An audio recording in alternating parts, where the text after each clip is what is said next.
Olá. Boa tarde. Seja bem-vindo, Paulo Henrique Figueiredo. Sejam bem-vindas e bem-vindos todos que estão juntos conosco nessa live. Né? Paulo tem autor dos livros Mesmer, a ciência negada do magnetismo animal, Revolução Espírita, Teoria Esquecida de Allan Kardec e Autonomia, a história jamais contada do Espiritismo. Então, é com alegria que nós recebemos você, nós fazemos o Ágora Espírita, e recebemos todas as pessoas que estão conectadas conosco através dessa live no Instagram. E nesse momento, o isolamento social tem sido um canal, uma ferramenta onde a gente tem trocado informações e aprendido um pouco. Paulo, eu vou deixar que você se apresente. Eu sou Paulo Henrique de Figueiredo. Eu pesquiso a doutrina espírita desde jovem, né? Minha família é espírita, já de algumas gerações, e eu me dediquei à recuperação da história do espiritismo. O meu interesse inicial foi por Kardec ter, na Revista Espírita, logo no primeiro ano, ele disse que magnetismo animal e espiritismo são ciências gêmeas. E disse que não seria possível conhecer uma sem compreender a outra. E eu, muito novo, eu vi essa frase e falei, poxa, Kardec tem algum motivo para dizer isso, né? E me interessei pelo magnetismo e comecei a pesquisar. Vi que não tinha nada. No final das contas, eu fui obrigado, junto com o professor Álvaro Glerian, fazemos a tradução das obras completas de Mesmer. E fizemos também de mais uns 10, 15 livros de magnetismo. Quando eu tive contato com a teoria original de Mesmer, foi que eu descobri que ele fez a proposta do fluido cósmico universal. Uma teoria que apresentava um universo como nunca se pensou.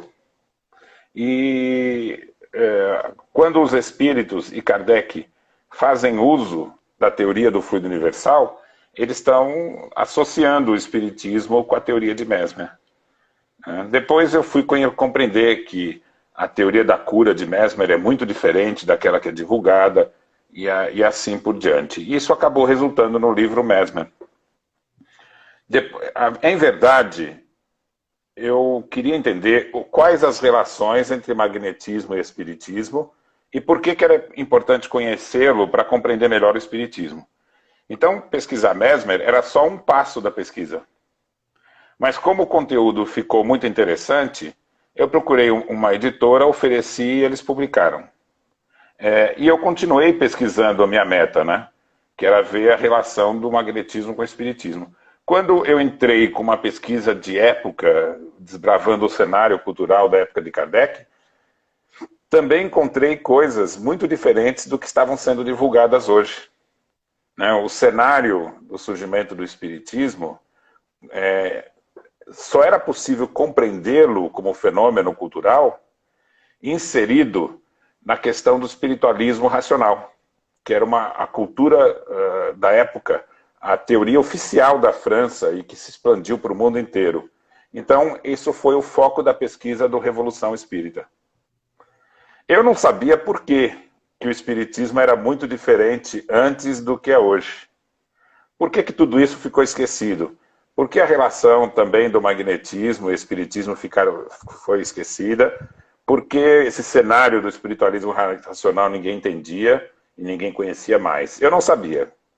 Mas a pesquisa que eu me dediquei a tentar entender por que o espiritismo era uma coisa e virou outra, resultou na Autonomia, que é o terceiro livro, que mostra o contexto histórico de um desvio. O espiritismo foi desviado do seu caminho, e não foi por acaso, foi intencional. Então a união de um grupo de espíritos interessados em adiar a revolução moral que o espiritismo estava propondo, né? E algumas pessoas ambiciosas, né?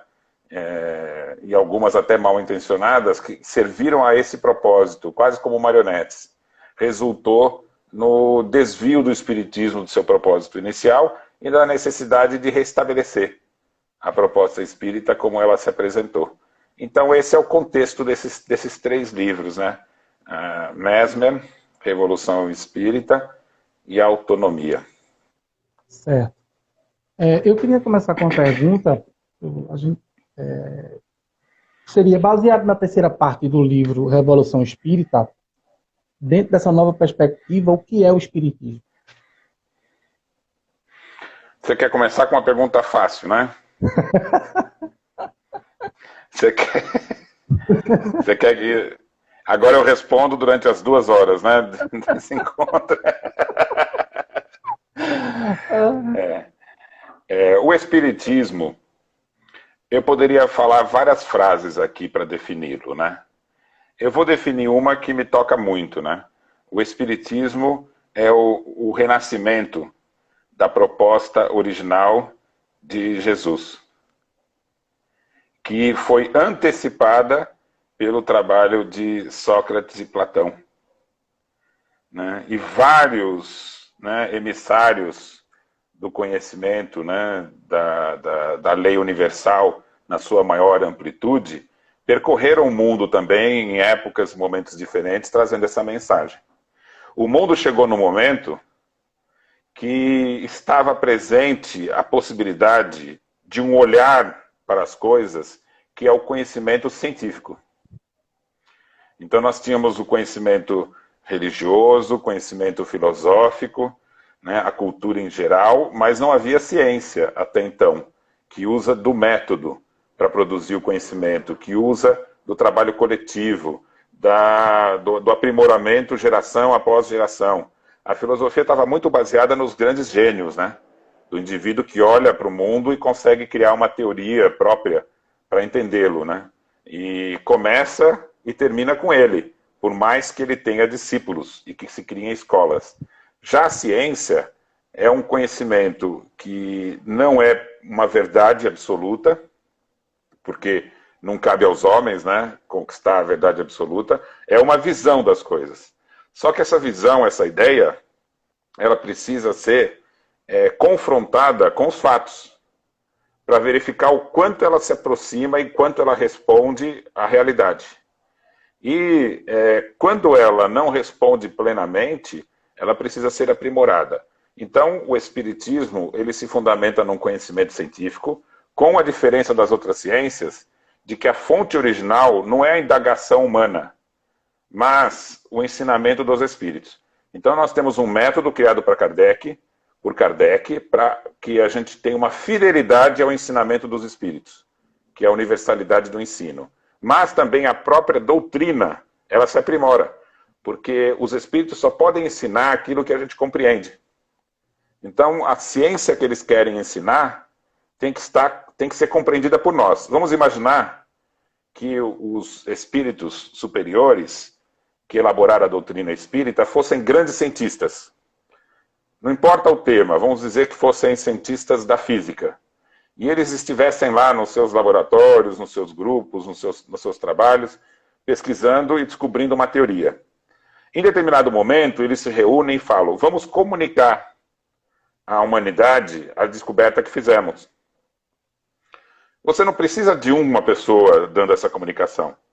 Cada físico em seu país, vários deles, nas revistas, artigos, vão descrever essa teoria, explicar para os jornalistas. Os jornalistas vão produzir material, os professores vão estudar, vão ensinar para os jovens. Então, essa cultura vai se disseminar. Algo parecido acontece quando os espíritos querem nos ensinar. Eles se uniram e disseram: agora é a hora. E eles se espalharam pelo mundo, cada um dizendo com as suas palavras. E eles, entre si, escolheram o momento certo para desenvolver cada conceito, de tal forma que eles fossem concatenados, do mais simples ao mais complexo, coordenados pelo trabalho de Kardec, mas as comunicações eram dadas no mundo inteiro. Os espíritos não conseguem ensinar algo que a gente não compreenda. Então, eles dependem do avanço da ciência para tratar dos assuntos, ou até mesmo do avanço da cultura. Um dos exemplos que eu posso dar claro é: eles não podiam tratar das questões que na época se chamavam questões de raça. Então tinha a raça negra, a raça amarela, a raça branca. E o que o homem precisava descobrir, a humanidade, é que não existem raças. Nós somos uma espécie cujos homens se diferenciam pelas etnias, pelas localizações de onde vivem, de onde moram. Enquanto os homens não descobrissem isso, eles não podiam tratar do assunto com particularidade. E não fizeram na época de Kardec. Então, cada ciência, cada entendimento humano precisa ter um avanço para que os espíritos possam tratar. Dentro das minhas pesquisas, eu gostaria de afirmar o seguinte: com a morte de Kardec, não mais a estrutura adequada para a universalização dos ensinos estava disponível. Então, o Espiritismo não pôde continuar o seu desenvolvimento em virtude de nós, humanos, termos desfacelado a estrutura que havia. Então, ela vai precisar ser reconstruída com grupos de pesquisas independentes espalhados pelo mundo, estudando a doutrina realmente como ela foi proposta, se comunicando com os espíritos de forma ampla, para que eles possam voltar a desenvolver a doutrina espírita. Enquanto isso, temos que lidar com o fato, ela foi desviada. O entendimento original proposto pelos espíritos e redigido por Kardec foi perdido em grande parte. Então nós precisamos retomar a doutrina original para que os espíritos possam desenvolver a partir da verdadeira doutrina. Porque desenvolver a partir do entendimento equivocado não dá. Paulo, até onde o movimento institucional colaborou para esse desvio? A institucionalização do espiritismo colaborou para esse desvio? Em verdade, quem promoveu o desvio no seu sentido mais profundo foi exatamente a estrutura institucional pós-Kardec.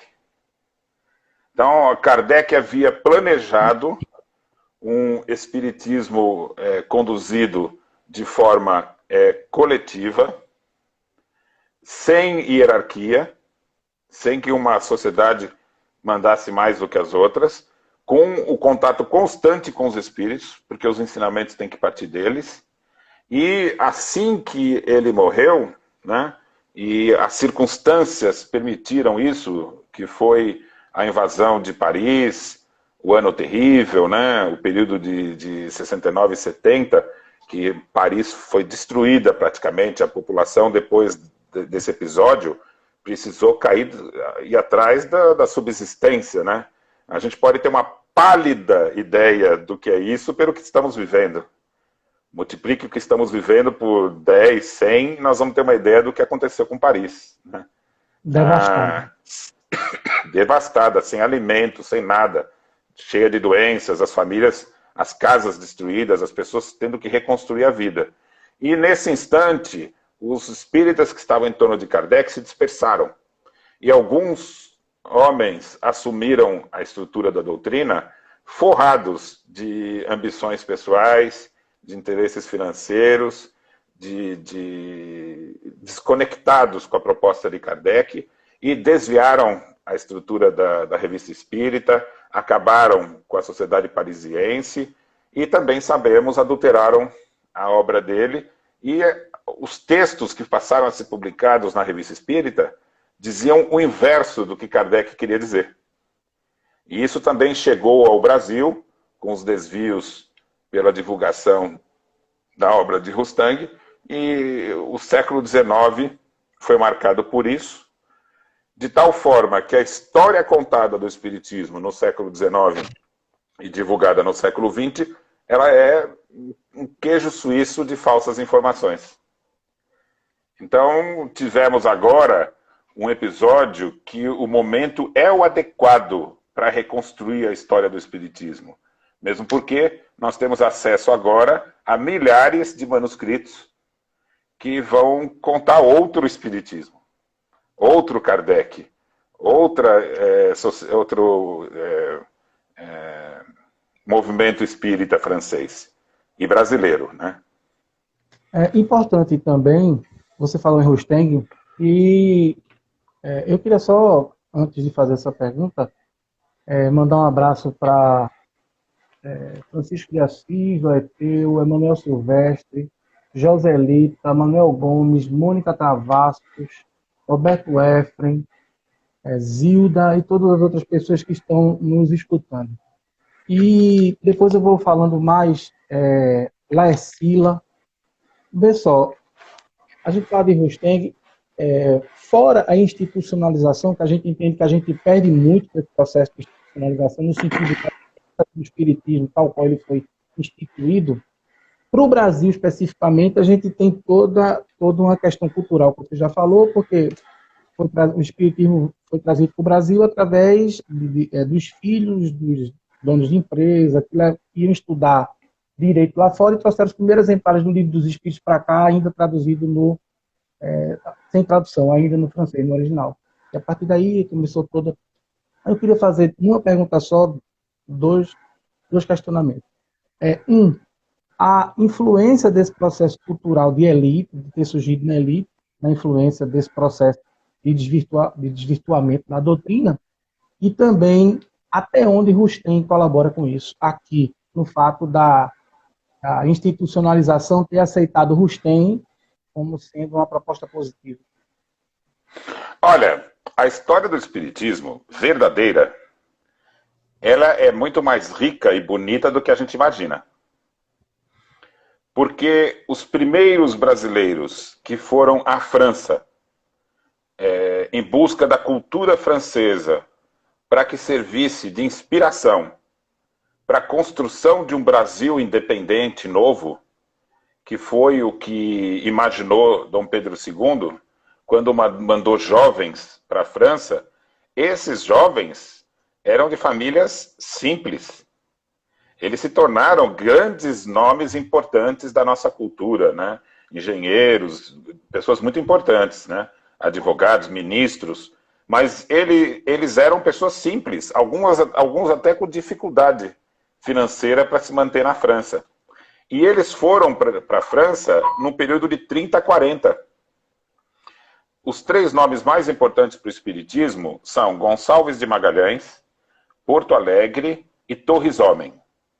Torres Homem era um rapaz negro, os três se conheciam, o Torres Homem gostava muito da área do direito, né, da área social, o Gonçalves de Magalhães adorava a parte da filosofia e da medicina, e o Porto Alegre se tornou diplomata, engenheiro, pintor, né, e também gostava muito das questões espirituais.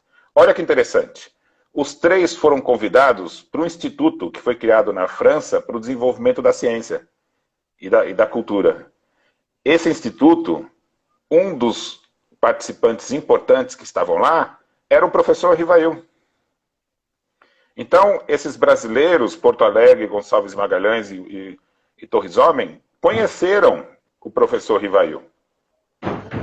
Quando o tempo passou e Kardec começou a pesquisa espírita, o Porto Alegre, que foi para a Alemanha, conhecia Kardec e acompanhava o seu trabalho.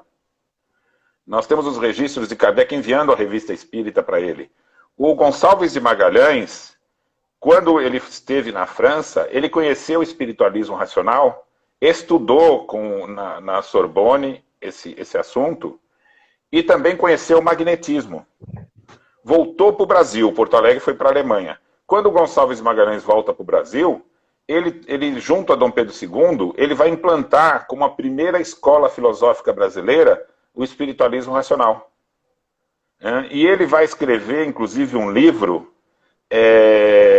tão bom esse livro, O Espírito Humano, Fenômenos do Espírito Humano, que, para você ter uma ideia, foi traduzido para o francês. Os franceses leram essa obra na traduzida. E o Gonçalves de Magalhães se tornou o fundador da primeira escola filosófica brasileira.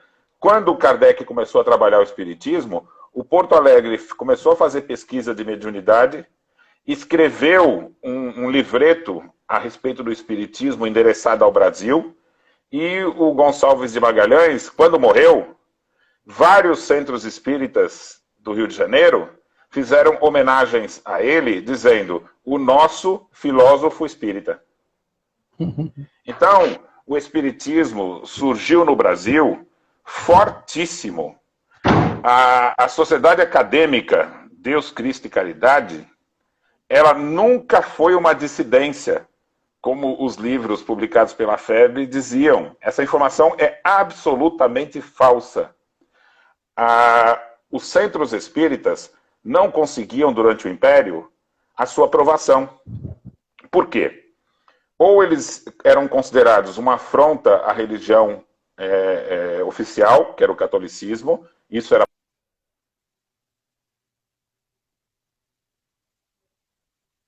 que também. Qual foi a ideia da sociedade acadêmica? Unir todos os grupos espíritas do Império, da capital, do Império, e formar uma sociedade acadêmica no sentido de considerar o espiritismo como uma ciência a ser estudada. Oferecer essa hipótese ao Império, pedir aprovação, e aí os grupos membros seriam autorizados a funcionar. Eles fizeram isso, entraram com pedido. Olha só, você sabe qual foi a participação dos espíritas do Rio de Janeiro nessa iniciativa? Ela foi unânime. Todos os grupos espíritas do Rio de Janeiro se uniram, todos. A reunião foi coordenada por todas as diretorias dos grupos espíritas, que ainda não tinha autorização legal, né? A reunião tinha 700 espíritas da fundação da Sociedade Acadêmica. A adesão foi 100%. E a aprovação não foi aceita, e eles tiveram que fazer uma reunião com Dom Pedro II e confrontá-lo, né? E na segunda reunião ele cedeu. Eu vou autorizar, então, que os centros espíritas, por meio da sociedade acadêmica, funcionem. Essa é a história. E os rustanguistas foi uma pequena dissidência de uma dúzia de pessoas, ou menos, entre 8 e 12, que não estavam aceitando a visão espírita filiada a Kardec, né, aos seus princípios, que era a sociedade acadêmica, e queriam estudar Rustang.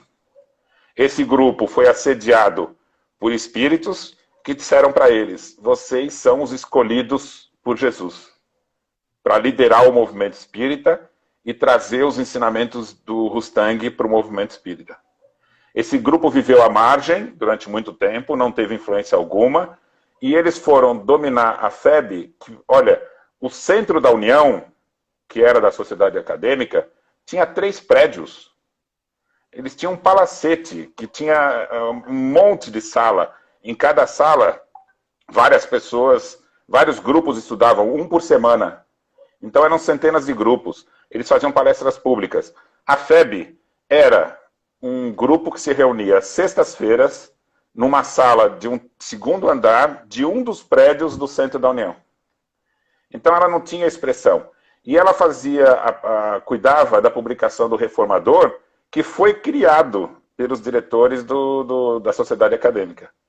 Então, quando os rustanguistas tomaram o Reformador na virada do século, pós-1900, é que eles começaram a contar a história do ponto de vista deles. E inverteram, como se a sociedade acadêmica fosse uma dissidência do grupo rustanguista. Então, hoje, nós precisamos fazer uma revisão da história e entender o Espiritismo, que ele tem uma história maravilhosa, e esse desvio, ele foi posterior. O Espiritismo o Brasil conheceu um Espiritismo muito fiel às ideias de Kardec, que foi, vamos dizer assim, esquecido pelo esforço que a FEB e o Reformador fizeram para alterar o passado e deixar ele esquecido. Faz parte da missão da nossa geração e dos espíritas de hoje recuperar a verdadeira história do Espiritismo e o fundamento da discussão entre o que os rustanguistas queriam falar e o que Kardec queria dizer, que é o seguinte: o Espiritismo propõe a autonomia. E as religiões ancestrais e o rustanguismo propõem a heteronomia. Né? Qual uma diferença rápida disso? A heteronomia é a teoria de Deus castigando e recompensando segundo a sua vontade. E o dever dos homens ser submisso a Deus. E a autonomia é Deus nos dando a liberdade.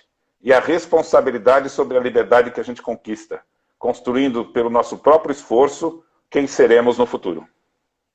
Tu já respondeu uma pergunta que eu tinha, vai me deixando sem pano para as mangas, mas deixa eu te dizer, avisar uma coisa pro pessoal.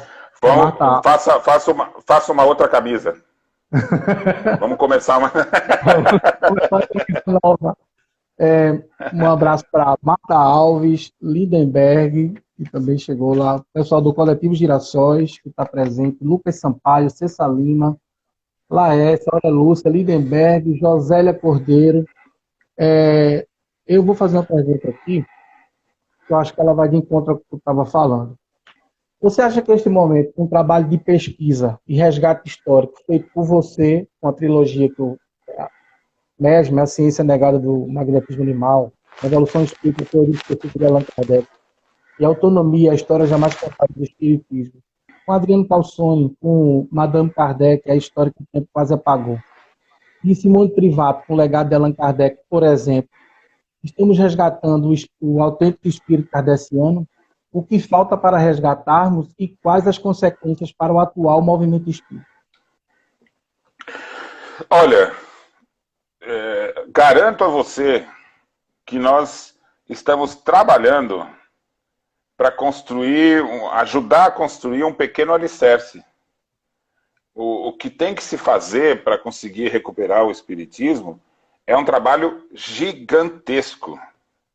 O que nós estamos fazendo com essas pesquisas históricas é oferecendo, contribuindo. Por quê? Esses livros todos que você citou, a história não está neles.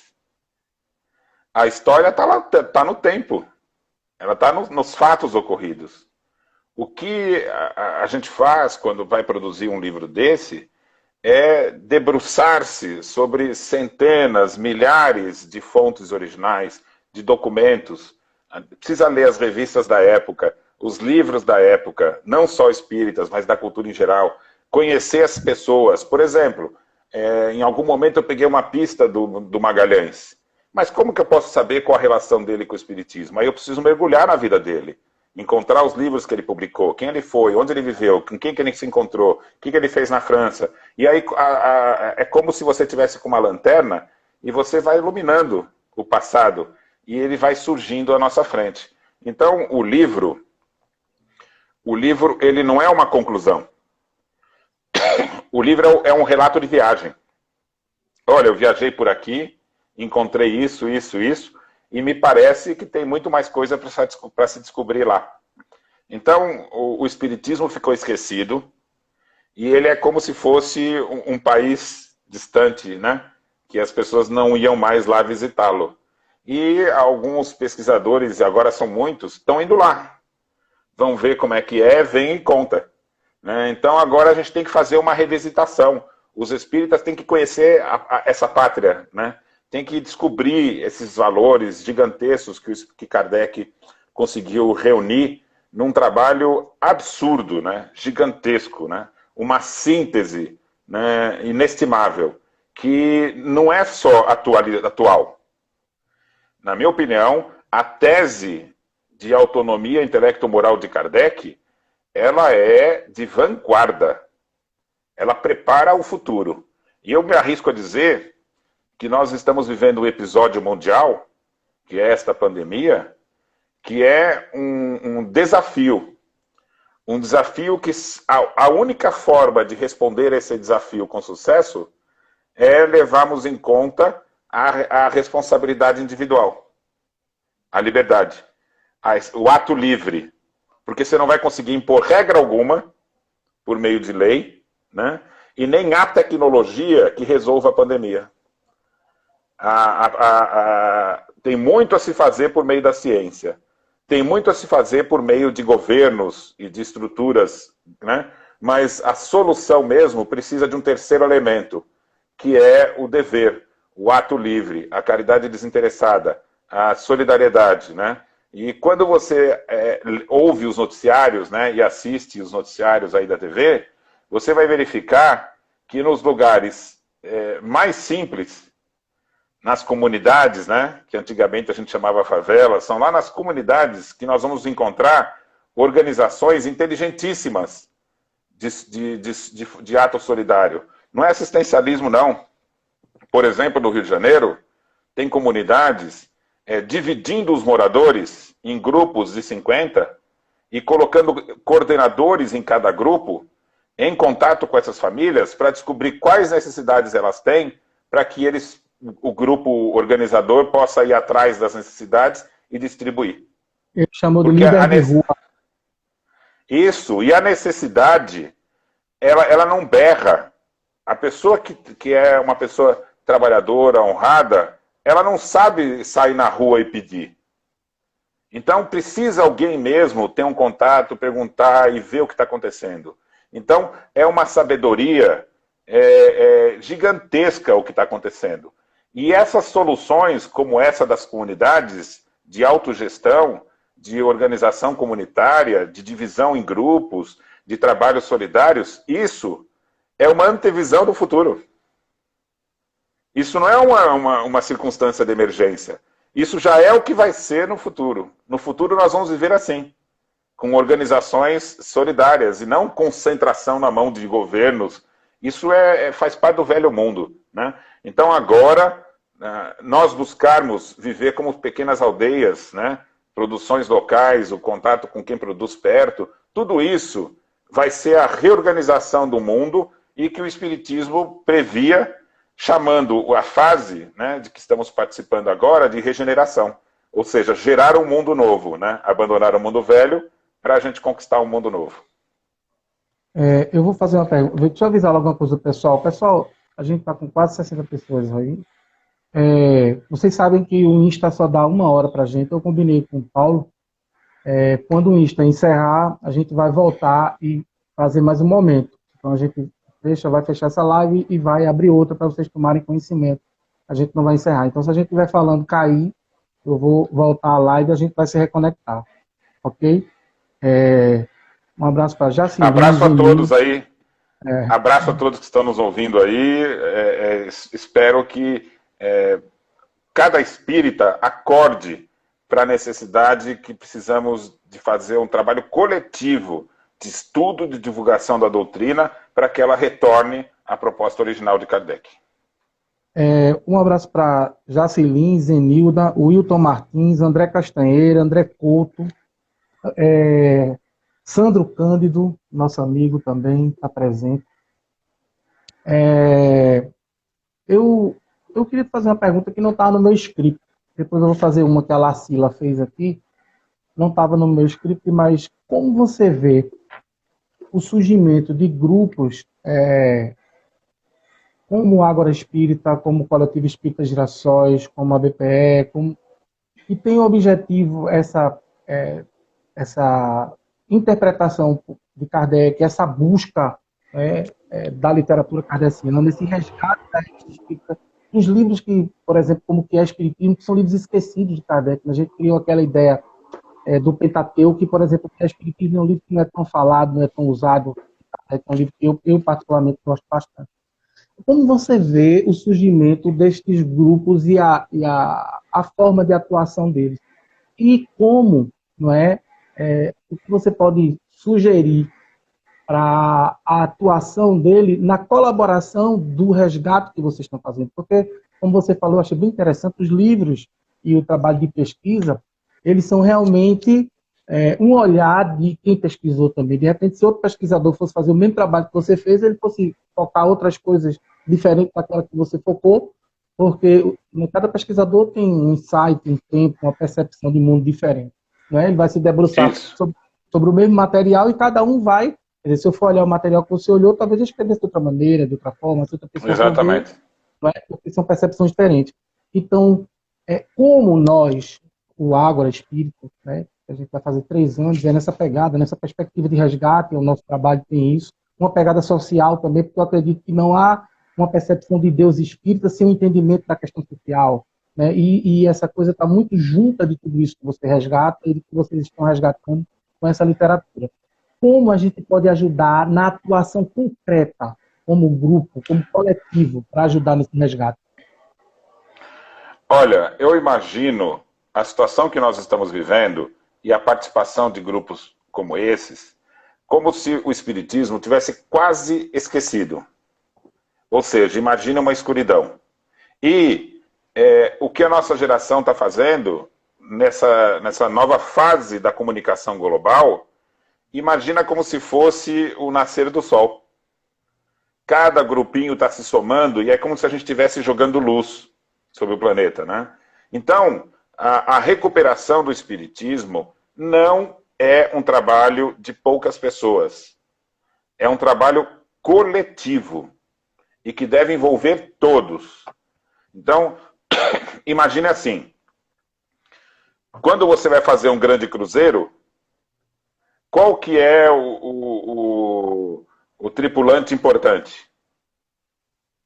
Não tem o tripulante importante, é um trabalho coletivo, todos são. Se você vai levantar um prédio, quem que é o operário mais importante? Não tem. Por ser um trabalho coletivo, tem que ser feito por muitas pessoas. Então, não dá para se exigir que todo espírita seja um pesquisador. É necessário reunir oportunidade, recursos, qualidades, formação, um monte de coisas para que você consiga fazer isso em um tempo muito longo, né?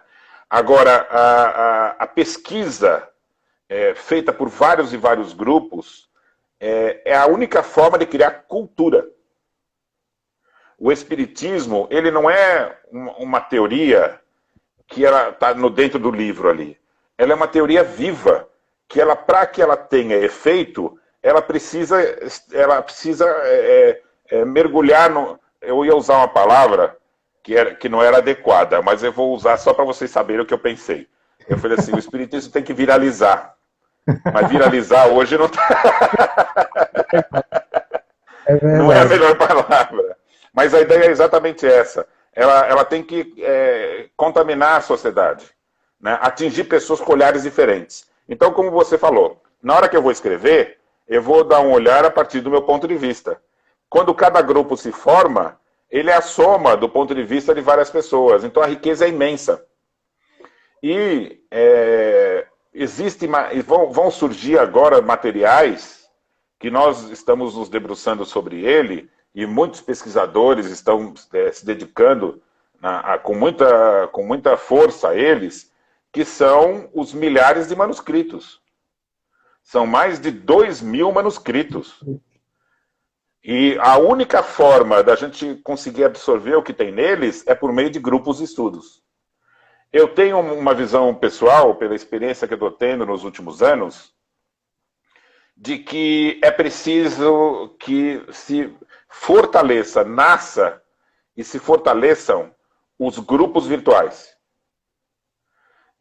Não vai ser possível a gente divulgar e promover o espiritismo apenas por centros espíritas, com toda a dificuldade de se criar uma estrutura real. Prédio, sabe, aluguel, alguns compram, até mesmo por um grave problema. Você tem um grupo de pioneiros, vão lá, formam um centro espírita, com muita dificuldade conseguem um lugarzinho, ampliam, fazem um centro grande, criam uma cultura, uma comunidade, ideias ótimas. Aí passam alguns anos, vem uma meia dúzia de mal intencionados, tomam a diretoria e desfazem o trabalho. Então, esse risco todo o centro espírita corre. Agora, os grupos virtuais não correm esse risco. Porque se um grupo se desvirtuar, ele simplesmente deixa de existir. E os grupos virtuais vão conseguir fazer com que pessoas de locais distantes estudem juntas. Então, interesses particulares. Por exemplo, vamos dizer que você seja um psicólogo espírita e você quer estudar uma determinada questão do espiritismo voltada para a psicologia. Pode ser que perto de você não encontre as pessoas com o mesmo interesse, mas você vai encontrar em outras cidades, então forma um grupo virtual. Eu acho que agora a gente tem que estabelecer e multiplicar os grupos virtuais. Só tem uma questão muito importante. Tem que ser grupo sério. Tem que ser grupo comprometido. Quem vai participar não pode ser oba-oba. Ele não é para ficar batendo papo, né, e fazer críticas, e falar mal de tal. Não é, isso não é. Isso Não é essa a finalidade. Tem que ter um tema, tem que escolher um trecho, tem que fazer isso de forma coletiva, tem que pesquisar, trocar as ideias e todo mundo fazer isso. Senão o grupo não tem finalidade alguma. Então trazer a seriedade que Kardec via no Espiritismo, e a gente tem que tomar noção de que o Espiritismo verdadeiro, a proposta de autonomia moral que ele carrega, vai transformar a medicina, a psicologia e a educação. As áreas sociais todas vão sofrer uma gigantesca transformação. E mais à frente, o Espiritismo vai afetar a física, a química, a biologia, o estudo do ser humano. Vai ser uma revolução gigantesca, mas ela precisa começar pela questão moral. E a primeira influência que ela tem na questão moral são nas ciências humanas. Então, as repercussões mais importantes são na educação, na saúde, né, na psicologia.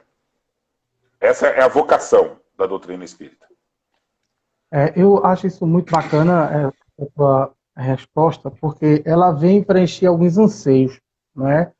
Porque a gente hoje, alguns grupos, como o Agro, o Coletivo Girassóis, os progressistas de Belo Horizonte, o pessoal do Sementes, da Paraíba, são alguns grupos que eu tenho algum contato e tal. Se você rompe com o que é institucional, né, porque você não consegue fazer esse trabalho dentro nos locais institucionais. Infelizmente, a gente não tem espaço. A gente tenta pelos caminhos da institucionalização, mas a gente não consegue. Então, a gente precisa romper. E a gente está vivendo esse momento de antagonismo dentro do próprio movimento, como a gente viveu no país todo, né? Por conta do momento político, momento social e tal. E, assim, acredito também que a gente possa dividir, compartilhar esse pensamento. Qual a melhor forma da gente vivenciar essa necessidade de construção, desconstruindo e implodindo o mínimo possível? Sabe? Porque a gente não partir daquela ideia de que nada presta, do que tudo que está estabelecido, porque eu acredito que o radicalismo ele deve ser evitado de qualquer lado. Seja do lado da construção ou do lado daquilo que está estabelecido. É possível, né? Eu vou emendar com a pergunta de Laecila, mas é possível partir, mesmo dentro desses grupos, sem romper com tudo, ou achar que tudo está posto para ter que colocar abaixo para poder repor? E ela diz assim, é possível retomar a autenticidade da doutrina espírita, como no tempo de Kardec, digo, com a mesma seriedade? Olha, eu acho que é possível porque nós estamos fazendo agora, não estamos? Estamos sim. Pelo menos eu estou tratando o assunto com toda a seriedade. Acredito, estou vendo que você também, e estou vendo que temos aí várias dezenas de pessoas que também estão com interesse. Então, o interesse sério, ele surge, né, quando os participantes oferecem a oportunidade ao tema, a seriedade que ela merece. Segunda questão. O centro espírita não pode perder o bonde da história. Porque os encontros e os grupos virtuais não são uma tendência do movimento espírita. É uma tendência do mundo. A humanidade está se tornando virtual. E estamos vivendo um episódio que é a pandemia. E quando você pega o Evangelho segundo o Espiritismo, né, e vai ver lá a evolução dos mundos, tem uma mensagem de Santo Agostinho que ele vai dizer assim, quando ocorrem as grandes dificuldades, os problemas, as catástrofes, tudo isso, a finalidade é que isso seja superado e a gente atinja um grau de perfeição maior. Então, qual o significado profundo da pandemia que estamos enfrentando? É a humanidade ir para um lugar melhor. Ela tem que ir para uma situação melhor. Então, nós estamos descobrindo, por exemplo, que muitos profissionais podem trabalhar em casa. Por que isso não pode fazer parte do cotidiano? Nós estamos descobrindo que a gente pode fazer lives, fazer conversas como estamos fazendo agora, com muita gente, e tendo participação com perguntas, isso, e à distância. Então, o que hoje até então era uma exceção, precisa virar o principal. Já pensou o ganho que a gente pode ter de produtividade se esses grupos todos, né, começarem não só a produzir conhecimento, mas como tendo que ter contato um com o outro? Imagine que você fez um grupo de pesquisa, o Ágora, Imagine que vocês estudem um tema e outro grupo, como você falou, de outro estado, esteja estudando o mesmo tema. Por que não fazer uma reunião virtual para trocar as ideias? Eu dizer o que um grupo entendeu, o que o outro entendeu. Vai todo mundo para a live e vamos debater. Então a gente tem que saber usar os recursos da globalização, não só a globalização física que trouxe o vírus, mas a globalização virtual, que é a única saída. Gente, Kardec era um homem que via o futuro, por conhecer muito o presente que ele vivia. Ele não só enxergou e estabeleceu no Espiritismo a universalização, como ele previu no futuro que a doutrina espírita precisava ser discutida e debatida usando os jornais do mundo. Artigos que fossem traduzidos e reproduzidos em jornais do mundo. Na verdade, o que ele estava antevendo era a internet. Você não precisa publicar no jornal, você pode fazer o que estamos fazendo aqui. Né? Quando eu escrevi o livro Mesmer, eu comecei a ser chamado para fazer palestras, olha que interessante, não só no meio espírita, mas também entre médicos, hipnólogos, psicólogos, fui em muitas universidades falar sobre ele, e no meio espírita, você sabe qual era a coisa que mais me marcava? Eu chegava numa casa espírita, muitas vezes de outros estados, e a pessoa apresentava, olha, veio o Paulo Henrique de Figueiredo, que veio falar sobre Mesmer e o magnetismo animal. Aí eu perguntava, quem aqui sabe quem foi Mesmer? Ninguém levantava a mão. Alguém sabe aqui o que é magnetismo animal? Ninguém levantava a mão. E a mim mesmo também ninguém conhecia. Então, ainda não havia um forte uso das redes. E agora, quando eu chego num lugar, eu encontro pessoas que sabem do que eu estou falando, que assistiram outras palestras que eu já fiz, que vêm com dúvidas bem qualificadas, sabe? Nós não estamos mais afastados, nós estamos unidos. E o Espiritismo é uma doutrina que pede essa união. É fundamental. Nós precisamos nos conectar com quem está longe. E toda atividade e os grupos virtuais não concorrem com o centro espírita. Nós nos somamos. Nós estamos defendendo a mesma doutrina. Não pode haver competição entre espíritas. Não há concorrência alguma. Nós precisamos atingir milhares e milhões de pessoas. Não vai ser só por meio de centro que nós vamos conseguir fazer isso. Nós vamos atender uma parte. Né? Mas muitos vão ter que ser atendidos à distância. Existem pessoas em cidades que não têm centro espírita. Né? E essas pessoas precisam participar de grupos virtuais. Então, nós precisamos nos tornar uma massa sólida, ampla, criar milhares e milhares de grupos, né? Estamos só começando. Em linhas gerais, a que se dá o fato do espiritismo, como você diz na primeira parte do seu livro, A Evolução Espírita, ainda seja esse grande desconhecido? O espiritismo é um grande desconhecido, e eu tive uma felicidade de, ao vasculhar a cultura da época de Kardec, ter encontrado o fato de que o espiritismo é uma teoria psicológica. Havia uma ciência que estudava a alma. O lema dessa ciência era: o ser humano é uma alma encarnada. Isso foi pronunciado no começo do século por Meire de Bihan, 1807, 8, 10. O ser humano é uma alma encarnada. Então, a psicologia do século XIX, fantástica. Ela dizia: o ser humano tem faculdades: razão, vontade e imaginação. E essa alma encarna num corpo que tem instintos e paixões. Então, o que é desenvolver o ser humano? O que é desenvolver o ser humano?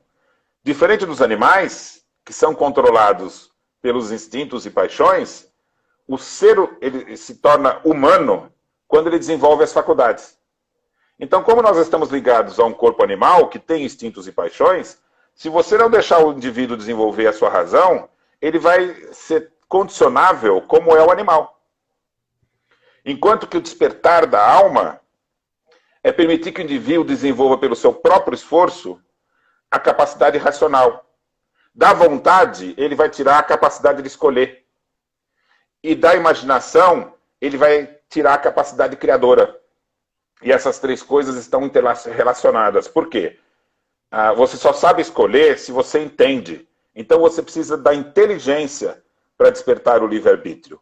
E por fim, nós temos a consciência, que é a lei de Deus presente em nós. A consciência intui, ilumina as escolhas.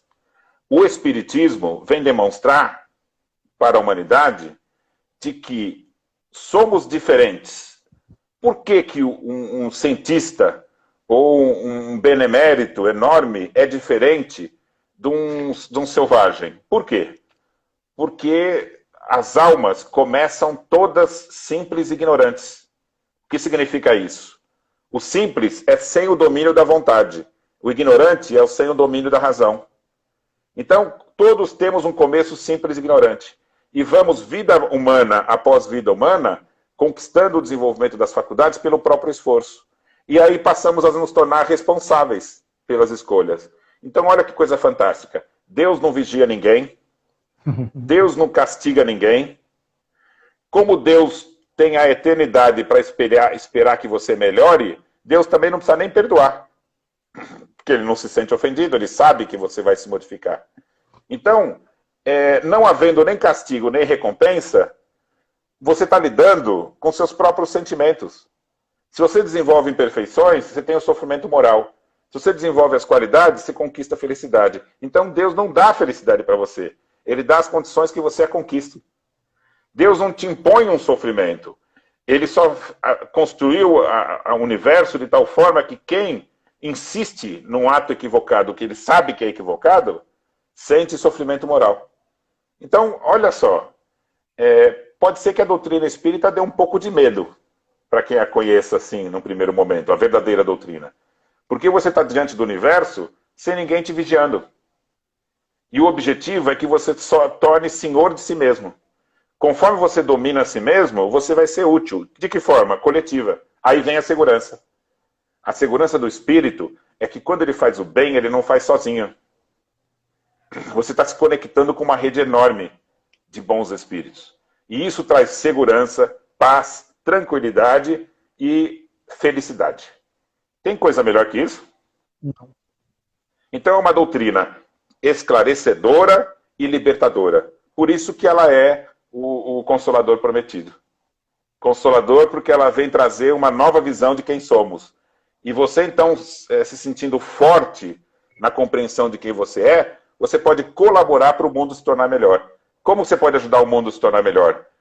Permitir que as pessoas alcancem a condição de liberdade e possam aprender a decidir por elas mesmas. Essa é a missão do Espiritismo no mundo e a missão do Espírita, né? E a nossa? Uhum. Tem algumas pessoas fazendo a mesma pergunta de forma diferente. Quero mandar um abraço para Cessa Lima, Rinaldo Soares, Yolanda Polimene, Zilda Santiago, Almir Cosme, Tato Ferreira. Sandra Oliveira também, lá do Girassóis. Vê só, eu sei que não deveria ser uma dúvida, mas há ainda, dentro das discussões espíritas, a ideia do Deus antropomórfico, né, que está muito ligada à questão heteronômica. Eu queria que, se fosse possível, tu falasse um pouquinho sobre a inviabilidade desse conceito quando a gente estuda o espiritismo, né, da questão da antropomórfica. A pergunta é ótima, né? Ela tem toda a razão de ser. Eu te diria o seguinte: a estrutura da heteronomia, ela é crível. Eu não estou dizendo, ela não é verdadeira, mas ela é crível. É possível da pessoa acreditar nela. Por quê? Ela parte do princípio da condição animal. Então, se você olhar para o animal, ele realmente, por meio dos seus instintos e as suas emoções, ele responde ao condicionamento. O cachorro não funciona por condicionamento, por recompensa e castigo. Então, antes de nos tornarmos humanos, a primeira vida humana, as nossas almas habitavam os animais, sem consciência de si mesmo. E o desenvolvimento dos animais se dá por meio de condicionamento. Então, quando a gente passa para a vida humana, e o nosso planeta é um planeta recente, né? Grande parte da população transitou, né? Neste mesmo planeta da fase animal para a fase humana, né? Nós estamos muito sujeitos ao condicionamento. Então, alguém dando ordens ou regras repetitivas a serem seguidas, elas dão uma espécie de segurança para algumas pessoas.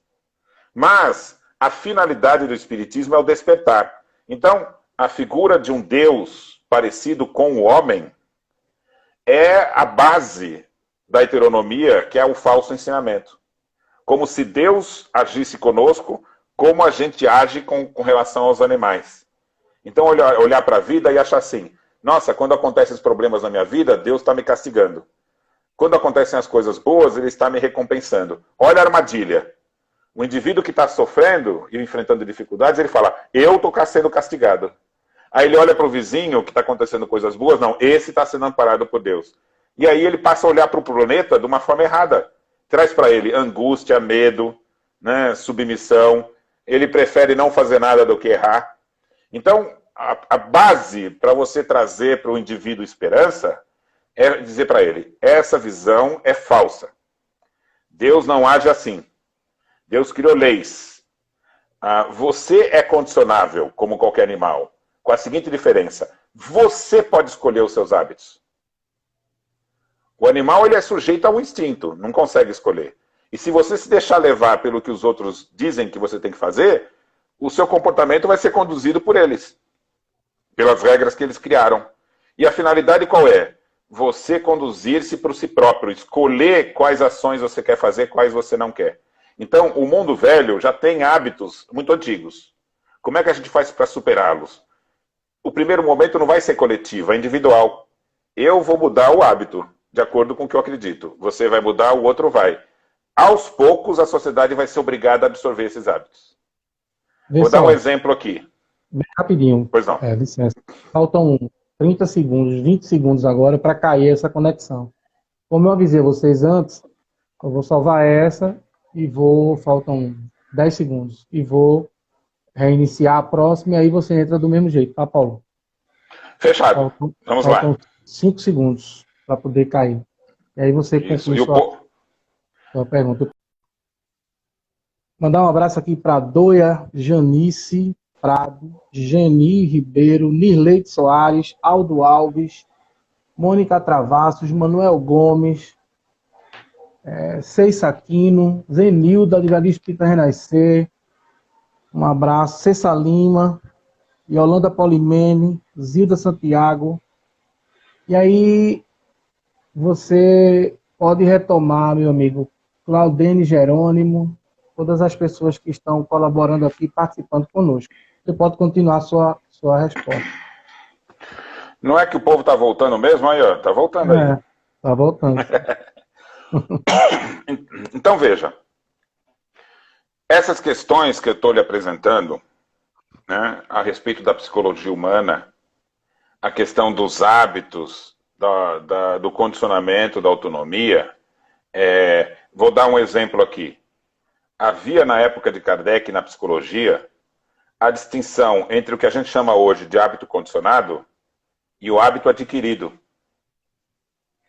Quando você pega o Livro dos Espíritos, e Kardec vai falar da educação que vai transformar o mundo, ele dizia, não a educação que é feita pelos livros. Você lembra desse trecho? Lembro, sim. Não educação... Não educação... Oh, você está na ponta da língua aí? Você sabe que, de vez em quando, eu encontro uma pessoa e me deixa muito feliz. Ela vem com os meus livros, sabe quando fica todo marcadinho? Anotado, escrito na margem. É uma alegria para mim, né? Porque eu vejo que o livro foi estudado. Você tem um exemplar aí? Sim, que tu tá falando. Isso aí me traz felicidade muito grande. Mas às vezes a pessoa chega conversando comigo empolgada e fala assim, sabe o que você escreveu no segundo parágrafo da página tal do... Eu falo assim, olha, eu não tenho a menor ideia do que eu escrevi.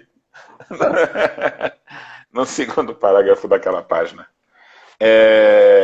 Bom, já estamos aí com quase todos aí de volta. Então veja. eu tive que estudar muitas coisas da época de Kardec. E foi para mim uma coisa fantástica quando eu descobri que a psicologia era estudada nas universidades e estava se produzindo conhecimento novo a respeito da psicologia em Sorbonne, e havia uma estrutura para se ensinar a psicologia nos colégios e para jovens e até para crianças. Então, há um livro que foi escrito por Paul Janet, que é tio do Pierre Janet, que foi um grande pesquisador, né, dos fenômenos, até os fenômenos espíritas. O Paul Janet, ele escreveu um livro, ele era professor da Sorbonne, de faculdade, e escreveu um manual para ser usado nos colégios, nos liceus, né? Então, esse livro tem até disponível para se buscar na internet, né? Quem quiser, no meu livro Autonomia tem link, né? É fácil, hoje tá fácil de você achar esse livro. Ele foi traduzido para o português e adotado no Colégio Dom Pedro II. Certo. E esse livro, ele estabelece o ensinamento das ciências filosóficas. Vem aí o que Kardec disse assim, o Espiritismo é uma ciência filosófica, que são essas ciências, né, fundamentadas na psicologia. E Kardec colocou o Espiritismo entre elas, né? Então, no ensino de psicologia, eles diziam assim, nós somos uma alma encarnada, eu preciso desenvolver minhas faculdades para me tornar senhor de mim mesmo. E como que eu faço isso na prática? Eu uso a razão e a vontade para criar hábitos, né? Não os hábitos condicionados, mas os hábitos adquiridos. O que significa assim, isso? Eu não vou fazer o que a moda manda, o que a sociedade manda, o que a família me ensinou desde criança. Eu vou pegar o que eu não concordo com esses hábitos e criar outros para colocar no lugar. Esses são os hábitos adquiridos. O hábito adquirido é quando você escolhe uma maneira de agir e vai repetindo isso de tal maneira que ela se torna o seu habitual. Então, o hábito adquirido é a nova moral, é a autonomia moral. O hábito adquirido é quando eu vou agir não pelo que eu sempre fiz, ou mandaram fazer, ou a sociedade quer, mas pelo que eu acho que é o melhor. Qual é a melhor maneira de agir diante dessa tal circunstância? E aí nós vamos ter um resultado. Veja, se você me permitir, eu vou usar um exemplo pessoal. Fica à vontade. Eu já comi carne quando jovem, depois eu parei de comer carne vermelha, depois parei de comer frango, depois parei de comer peixe. Quem está me ouvindo aí não vai brincar e dizer que eu não como mais nada, né? Porque não dá para dizer isso pelo meu tamanho. Então eu passei primeiro por ser vegetariano, né? E depois agora sou vegano. Então já não me alimento de nada que tem origem animal. Foi uma escolha. Quando eu deixei de comer carne vermelha, não importe onde eu fosse, uma festa, um grupo de amigos, quase que virava o tema da noite. Como você não come carne vermelha, você come o quê então? E olha que eu ainda comia peixe e frango, né? Mas era um absurdo falar isso. Com o tempo, e as pessoas olhavam como se fosse uma coisa estranha, esquisita. Com o tempo, quando a gente falava assim, nós somos vegetarianos, começou a, puxa, que interessante, inverteu. E o que está acontecendo? Como muitas pessoas estão abandonando o consumo de carne, as empresas agora estão produzindo alimentos vegetarianos e veganos. Então, eu que acompanho isso há muito tempo, a primeira coisa que a gente viu foram pequenas empresas produzindo determinados alimentos. Você não achava no supermercado. Você tinha que ir nas lojinhas comprar, nos lugares onde eles produziam. O que está acontecendo agora, né? Uma lanchonete aqui de São Paulo, lanchonete da cidade, lançou um lanche vegano e vendeu na primeira semana tudo que eles tinham produzido para meses. Foi uma explosão. Aí surgiu uma primeira empresa. Agora, a Sadia, a Seara, grandes indústrias estão produzindo. O que eu quero dizer com isso? nós podemos mudar o mundo. Por quê? Um pequeno grupo de pessoas muda o hábito. Sugere isso. Outros grupos começam a mudar o hábito também. As indústrias, elas vão seguir o que as pessoas querem. Então você não vai conseguir chegar numa indústria e obrigar ela a fazer alguma coisa. Mas se as pessoas mudam os seus hábitos, as empresas que não são bobas acompanham essa mudança. Então nós não vamos conseguir mudar as instituições, as estruturas sociais. Nós conseguimos mudar os nossos hábitos. E se isso se torna coletivo, a sociedade acompanha. Então, se os governos e as empresas, as grandes estruturas, elas acompanham o público. E se eles querem uma coisa, se nós queremos alguma coisa, é inevitável que eles acompanhem. Então a revolução moral, ela não vai se dar por mudar estruturas, instituições. Nós vamos mudar as nós mesmos. E quando isso se torna um hábito coletivo, as estruturas sociais vão acompanhar. E eu garanto para você, esse é o mapa da regeneração da humanidade. É assim que a gente vai se tornar um planeta feliz, com a mudança dos hábitos. Só que esses hábitos têm que ser modificados de forma consciente. Você tem que saber por que você vai agir daquela forma e como vai fazer. Então veja, pode falar. Não, pode falar. Continue, conclua. Veja só, a gente ajuda quando você vai para uma pessoa que mora na rua e leva um alimento ou um cobertor. Você está ajudando. Mas a ajuda fundamental é a gente conseguir fazer com que as pessoas encontrem razão de viver. Você ajuda uma pessoa levando um estudo do Evangelho, a explicação do que os bons espíritos nos trazem. Mas a gente consegue ajudar muito mais se você chegar perto daquela pessoa e levar ela a acreditar no valor próprio que ela tem. Porque tem muitas pessoas que acham que vencer na vida é ser rico.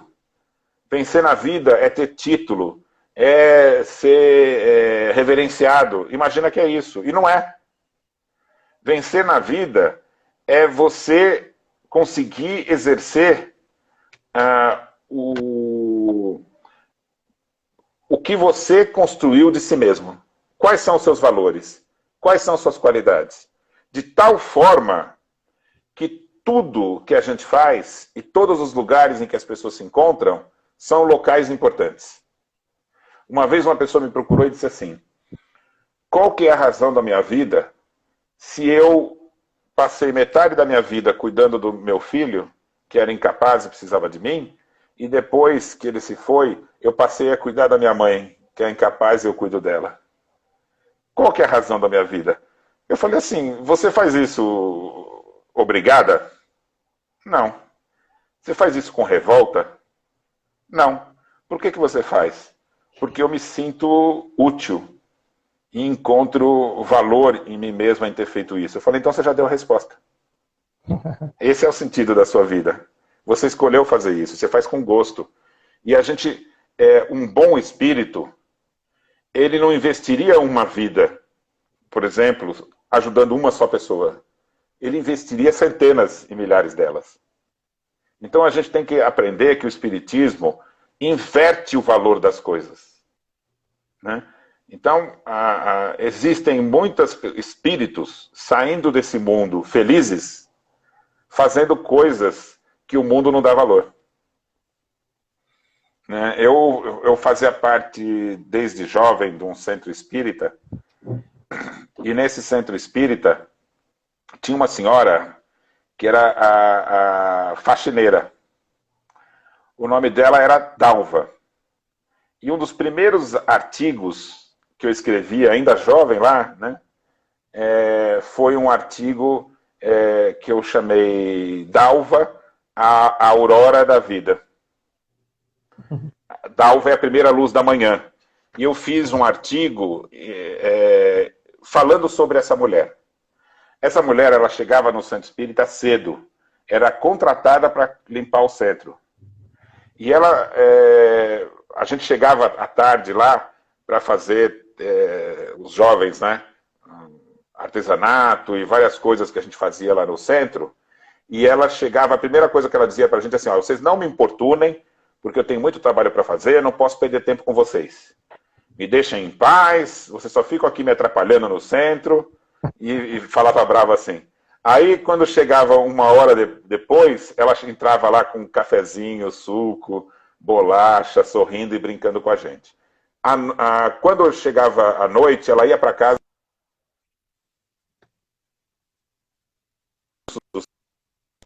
E antes de começarem os trabalhos, muitas dos frequentadores iam se lamentar com ela as dificuldades que estavam enfrentando. Ô, Dalva, vem aqui de lado, eu preciso te contar, eu estou enfrentando isso, estou com esse problema, estou com isso, estou aquilo. E essas pessoas, a maioria delas, não sabia que ela tinha um filho preso, que o marido era alcoólatra, que ela enfrentava violência doméstica, que ela tinha dificuldades econômicas. Ela estava forrada de problemas. E ela atendia essas pessoas com um sorriso. Essa pessoa, analfabeta, hein? E fez todos os cursos prestando atenção do centro. E um dia ela morreu. Qual a importância dessa pessoa no centro espírita?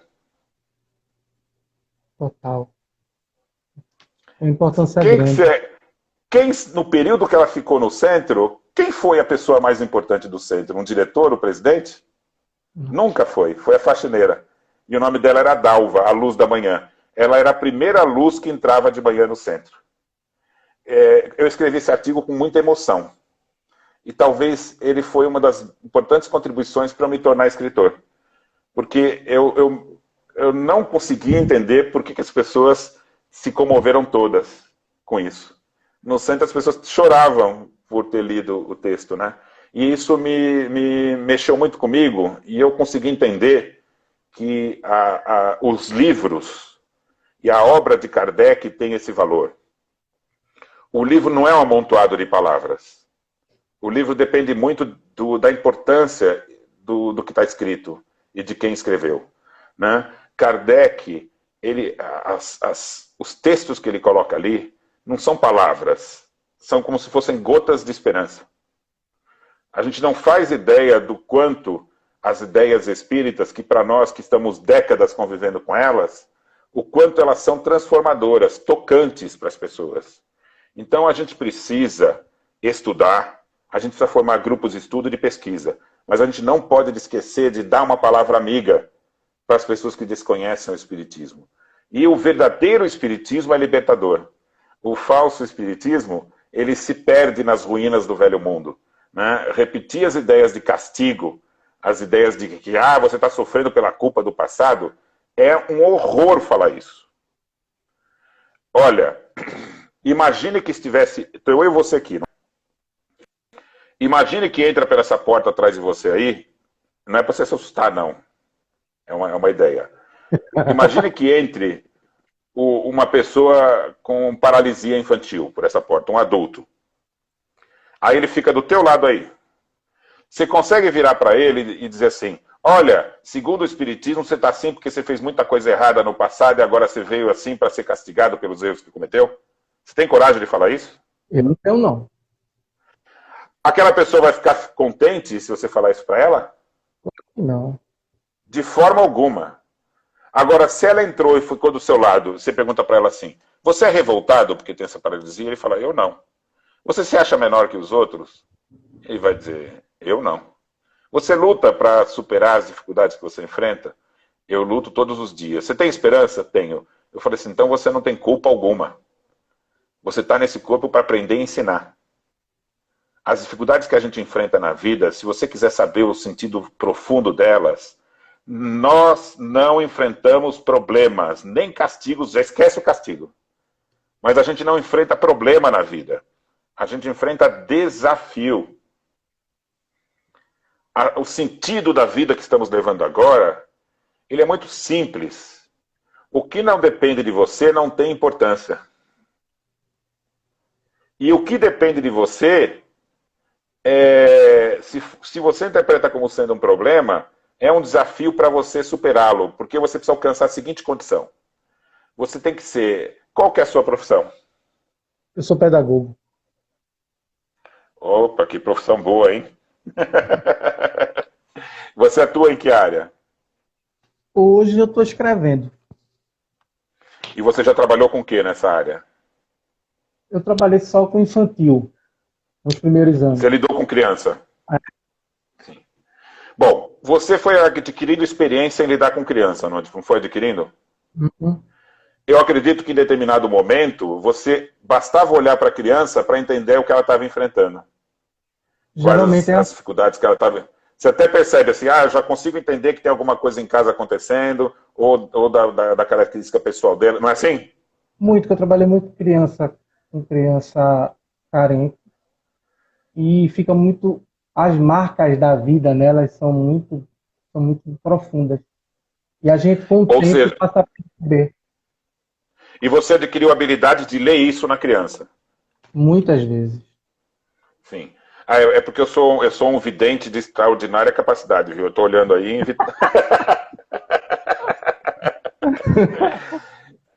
Então, veja.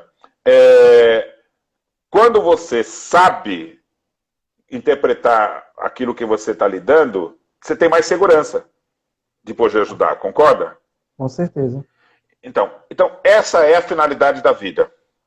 Quando a gente enfrenta uma circunstância ou um problema que nos aflige, você fala, ai meu Deus, por que está acontecendo isso comigo? E agora o que eu vou fazer? O que significa? Você não sabe muito sobre aquilo.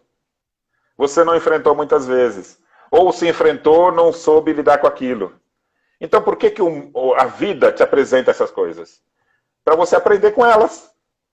Você tem que lidar exatamente com aquilo. Tem gente que pensa assim, nossa, eu vejo que com os outros nunca acontecem esses problemas.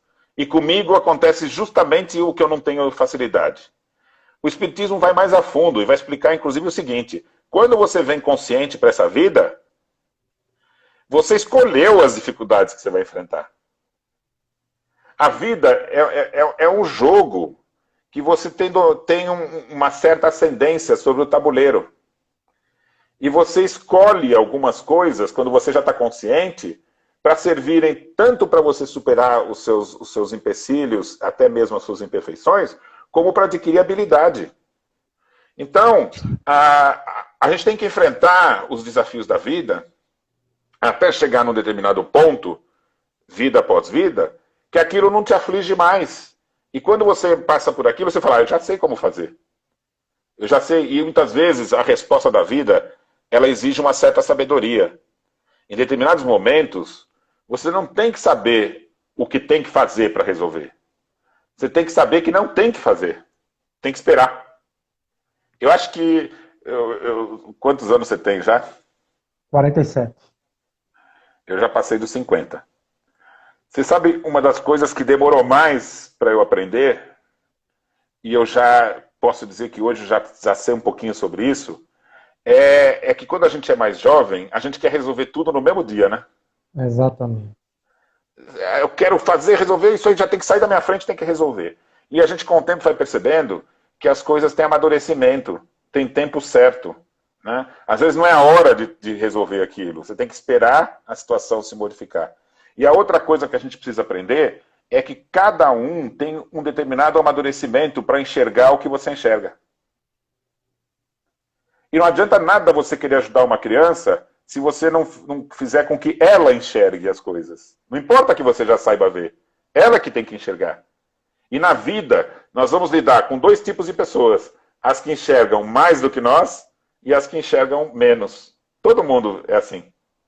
E a gente tem que aprender a ter paciência com quem enxerga menos e aprender com quem enxerga mais. Então, esse é o desafio da vida. E esse é o sentido profundo da autonomia intelecto-moral, que é, eu vou construir quem eu sou. Ô, Paulo, vou mandar um alô aqui para Zélia, Ana Valéria, Ivoneide, Adilson Bandeira, João VF, Rodrigo Salles, Ricardo Cavalcante, Carlos Cardoso, Manuel Gomes, Cid, Lilian, Rafael Kings, Vivian GF, Ana Paula, Jeane, Adelaide Gomes, Anarco Bruxas, Dani Ferro, Ronildo Oliveira, Fique Filosofia, Sandra Moraes, Emanuel Silvestre, Kelly Denise, Simone, minha amiga, fez pós-graduação comigo, Sidney, Janinina. Vê só, eu vou tentar juntar duas perguntas, porque eu sei que, de certa forma, você acabou Como é que, respondendo. Pois não. como é que cabe tanta gente nesse quadradinho do celular, hein? Mas, muita gente mesmo. Eu vou tentar sintetizar, embora você tenha respondido de forma genérica, para que haja, acho que até por uma questão metodológica, no sentido da gente trocar, Iris e Clarinha também, Ricardo, cheiro para elas. O que é a Revolução Espírita? Como ela nos leva a essa autonomia e qual a participação da educação nesse processo? Ou seja, você só quer coisa fácil, né? Nessa conversa aqui, né? Eu fiz o dever de casa. Nós fizemos o dever de casa. Veja só, Kardec, eu me apropriei da expressão de Kardec. Ele é que falou, Revolução Espírita. E o que é a Revolução Espírita segundo Kardec? É uma revolução nas ideias. Tem algumas coisas interessantes que as pessoas não prestam atenção, às vezes, num detalhe. Ele fala assim, uma revolução nas ideias que vai tomar como consequência uma revolução na ordem das coisas. Veja só, se você perguntar para os espíritas, em geral, o que qualifica você para a regeneração? O que eles vão responder? Depende muito do aprendizado que eles tiveram. Mas normalmente, o que é que vai se dizer? Normalmente eles vão falar na caridade. Vai dizer, eu tenho que ser um bom espírita. Eu tenho que ser caridoso. E os maus espíritos vão ser expulsos daqui, não é isso? Exatamente. Em linhas gerais. Só que a gente tem que saber o que é o espiritismo lendo Kardec. E não trabalhando com senso comum. Isso é o senso comum. Quando você vai ler em Kardec, ele vai dizer assim, os espíritos dizem que aqueles que vão participar da regeneração são todos aqueles que tiverem uma mudança na disposição de suas ideias. Isso. Então isso não é se tornar um bom espírito. Isso é querer se tornar um bom espírito. E qual a diferença do bom espírito para nós? É porque nós estamos muito próximo do condicionamento, que é a heteronomia, castigo e recompensa. E os bons espíritos já agem plenamente por autonomia. Então, qual que é a meta da Revolução Espírita? É trazer ao mundo a autonomia intelecto-moral. Veja, a autonomia intelecto-moral não está na obra de Kardec, está na realidade humana. Quem quiser saber sobre isso, que está nos acompanhando, deve ter muito educador aí nos acompanhando, é só ler Piaget. A obra do Piaget sobre a moral. Porque ele fez aquele livro, ele não leu Kardec para fazer aquele livro. Ele estudou as crianças. E ele descobriu que as crianças trazem em si mesmas tanto um impulso heterônomo quanto um impulso autônomo, dependendo das circunstâncias nas quais você colocar aquela criança. E nós espíritas vamos acrescentar, esse é o mais normal das pessoas, porque o espírito evoluído, se ele encarna entre nós, ele é autônomo, porque já é conquista do espírito dele. E nós, dependendo do ambiente, podemos atuar de forma autônoma ou heterônoma. As pessoas diante de uma autoridade que se impõe, ela acaba sendo heterônoma. Quando a pessoa entra no ambiente que oferece liberdade, ela vai buscar tentar ser autônoma. O que nós temos que fazer? A solução está em fortalecer as pessoas. Elas é que têm que conquistar a condição da autonomia, que é, eu faço aquilo que eu acredito. Vamos dar um exemplo de alguém que foi assim? Vou dar um homem e uma mulher. Joana d'Arc e Giordano Bruno. Por que Giordano Bruno foi queimado na fogueira? E por que a Joana d'Arc foi queimada na fogueira? Porque eles disseram, você pode me calar, mas você não pode mudar o que eu penso. E quem queria levar a pena de morte o Giordano Bruno, não estava contente em calar o Giordano Bruno. Ele queria que ele dissesse assim, eu volto atrás no que eu acredito. Conseguiram fazer isso? Não, tiveram que queimar ele na fogueira. Agora, você sabe como é que o Giordano Bruno subiu as escadas para ser morto? Ele subiu com um ferro atravessado da gengiva e passando pela língua para que ele não falasse com o povo. Porque certamente, se você desse 5 minutos ali ao Giordano Bruno, ele contagiaria aquele povo que está ali. Por quê? Ele era uma alma absolutamente autônoma. Você sabe o significado de Jesus na cruz? Não. Não é ele não morreu na cruz por nós. Ele manteve a sua fé por nós. O significado da crucificação de Jesus não é ele subir, ele ter sido preso na cruz e morreu. Porque, me diga, foi privilégio dele morrer crucificado? Não. Antes dele, muitos milhares morreram. Morreram, sim. E depois também muitos morreram. Não teve o Sócrates tomando veneno também, tempos atrás? Quando os discípulos de Sócrates chegaram para ele e disseram: estamos muito tristes, mestres. E ele perguntou: por quê? Porque você está sendo condenado à morte. E por que eu estou sendo condenado à morte? Você está sendo condenado à morte sem ter culpa. E nós estamos muito tristes por isso. Ele falou: vocês têm que ficar contentes. Porque vocês deviam estar tristes se eu estivesse sendo condenado e tivesse culpa. Se eu não tenho culpa, isso é o que importa. E vocês têm que estar contentes por isso. Então, o significado da morte de Jesus na cruz não está em ser morto, porque milhares são mortos, milhões. O significado de Jesus na cruz é ele não abriu mão daquilo que ele acreditava. E essa é a lição mais forte de autonomia moral que a gente pode ter. Então, todos os grandes pensadores que trouxeram a ideia da autonomia, né, para o mundo, a maior parte deles sofreu a pena de morte, porque os homens acham que matar uma pessoa é o pior que se pode fazer com ela. E ninguém consegue matar uma pessoa. Você consegue matar o corpo que ela está usando. Então, os homens do futuro do planeta feliz são homens e mulheres que nada do mundo é forte o suficiente para demover a fé racional que elas têm. Então a gente está em busca disso. A regeneração, ela se faz por pessoas que acreditam na autonomia e vão investir nisso como sendo a mudança da sua alma. E o planeta feliz é feito por espíritos autônomos.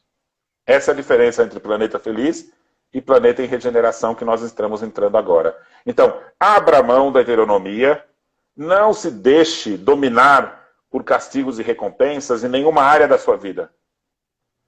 Não estou dizendo que você tem que ser um rebelde e fazer diferente do que os outros estão fazendo.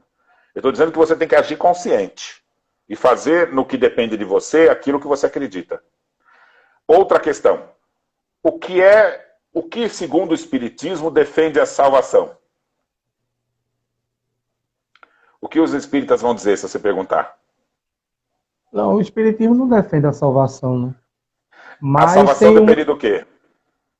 Da caridade. Da sua da caridade, é. E é isso que eu ia falar, porque então, ele não acredita na salvação como é posta pelo princípio da heteronomia, né, a salvação segundo a heteronomia, mas muito acredita na salvação posta pela caridade, que é quase uma troca. Kardec, ele ressignificou os termos que antes eram utilizados pelas religiões. Então, o termo salvação, o que é que se dizia antes? A igreja salva. Deus salva, Jesus salva. Então a salvação era externa, não é? Quando Kardec fala a frase fora da caridade na salvação, ele está dizendo assim: primeiro que não é nada externo que te salva, é o teu comportamento. Então, não vão ter os escolhidos para a salvação. Porque quando você fala fora da igreja na salvação, você está dizendo, os que não pertencem à igreja não serão salvos, concorda? Quando você fala fora da caridade nossa... Quando você fala fora da caridade na salvação, você fala todos vão ser salvos. Isso depende da sua vontade. Outra coisa importante que a gente tem que trazer para o estudo do Espiritismo é o seguinte. Quando Kardec perguntou Qual é a melhor e mais importante das qualidades humanas? Qual é a qualidade que atrai todas as outras? A resposta não foi caridade simplesmente. É fundamental. Se essa live que nós estamos fazendo trouxer frutos, eu espero que fique que é isso. Quem está nos ouvindo aqui, leve para o seu íntimo e para o seu debate, e os grupos levem para estudar o seguinte. Quando Kardec, no Livro dos Espíritos, pergunta qual é a mais importante das qualidades da alma, eles vão dizer caridade desinteressada. A caridade espírita não é qualquer caridade. Porque se você falar só caridade, é agir bem. E você pode agir bem mesmo que não tenha uma clareza da intenção. Vou dar um exemplo. Você vai na rua, aí você pega um mendigo que está lá na rua. Aí você pega um cobertor todo alegre, né, que você arrecadou o dinheiro e vai fazer a caridade, né? Aí você entrega um cobertor. Aí ele joga de lado o cobertor e fala, quem disse que eu estou precisando disso? Ah, sai da minha frente. O que você pensa em seguida? Você vai pensar, que indivíduo ingrato, né? Agradecido. Estou fazendo uma caridade aqui, sair da minha casa, sair do meu sossego para me dedicar a ele. Agora, presta atenção na resposta que ele deu. Quem disse que eu estou precisando disso? Você perguntou se ele está precisando disso? Deveria ser o primeiro ponto, né? Uma vez, tem aí na internet, é fácil encontrar. Tem um indivíduo que falou assim... o cara falou assim, você mora na rua? Ele falou, eu não. Se eu morasse na rua, o carro me atropelava. Ele não mora na rua. Então veja. Uma pessoa que está na rua, ela está acostumada a ser invisível. Quando você entrega o cobertor para ele, ele continua invisível. Então deixa de lado o cobertor. O que você está fazendo é tomando contato com aquele indivíduo. Então você chega e pergunta, dá licença, se eu poderia conversar com o senhor agora? Você tem que ter o respeito. Posso conversar uns minutos com o senhor? Pode. Então, olha, meu nome é Paulo Henrique, né? Diga o seu nome. Como o senhor chama? Quando você encontra alguém na rua, você não faz assim? Você não tem que saber com quem você está falando? Por que só porque ele é um mendigo você não vai fazer isso? Então pergunte, qual o seu nome? Ou posso fazer algumas perguntas, se o senhor me permite? Sim. Puxa, por que o senhor tá aqui na rua? Muitas vezes ele vai querer contar. Eu já conversei com pessoas de rua que já tiveram profissões, já tiveram família. A maioria ou teve uma desilusão. Nós estamos lidando com o ser humano. É a mesma coisa no trabalho de desobsessão. Você não está conversando com um demônio, você está conversando com uma pessoa. E o que vai fazer com que ele modifique o que ele pensa é você tratar ele como pessoa. Se vier um obsessor, você vai falar assim, olha, eu sou o Paulo Henrique, eu queria conversar com você, você permite? Eu só vou pedir uma condição. Não esbraveje, não xingue, não fale assim que a conversa não fica civilizada. Eu quero dialogar com você, quero saber quem você é. Quem é você? É assim que se aborda. E aí, o cobertor vira um detalhe. Aí você vai falar assim, seu Antônio, eu preciso ir agora. Se eu gostaria de ficar com um cobertor? Eu aceito sim, obrigado. Ou vai dizer, não preciso, já tem um aqui. Então, aí sim, você tratou ele como ser humano. A autonomia não só é você passar a se tornar um indivíduo conduzido pela sua razão e sua vontade, como a gente respeitar isso nos outros. Então, o que é a caridade espírita? É a caridade desinteressada. Eu não estou interessado nem na recompensa e nem imagino que eu seja castigado de acordo com o meu comportamento. Eu tenho outra coisa também, que eu me lembro muito de Paulo Freire quando ele fala de esperança. Esperança vem do verbo esperançar e não de ficar esperando que aconteça. A caridade, ela também se baseia nesse verbo, sabe? Na coisa do agir. Do agir. Então, isso. a gente acha muito que a esperança, né? A esperança é uma coisa que a gente guarda introspectivamente. A esperança é uma coisa que a gente coloca para fora, que a gente vai em busca, que a gente faz a caridade também. Olha, veja o seguinte. Você não vai conseguir fazer nada na vida se você não tiver esperança. Nada. Você não vai montar um quebra-cabeça se você não tiver esperança. Porque quando você vai começar, se você comprar um quebra-cabeça e abrir a caixa, você não tem esperança de que todas as peças estejam lá? Você não tem esperança de que quem fabricou fez de tal forma que elas se encaixem? Ou seja, tem uma resposta ali, tem uma solução? A vida é assim. Você só vai enfrentar ela se você tiver esperança. O espiritismo só faz sentido se você for otimista. O espírita, todos aí que estão nos ouvindo, e o Alexandre, só é possível ser espírita se você for otimista. E você tem que ser otimista por acreditar que aquilo que os espíritos propõem é verdadeiro. Se você não tem isso, não é o teu momento ainda. Aguarde para ser espírita mais à frente. Eu queria, antes de fazer outra pergunta, falar um pouco sobre isso bem rapidinho, que é essa questão da esperança. Eu costumo dizer, quando eu tenho a oportunidade de falar, de fazer palestras e tal, que o espiritismo não se baseia na dor e no sofrimento, mas no amor e na oportunidade.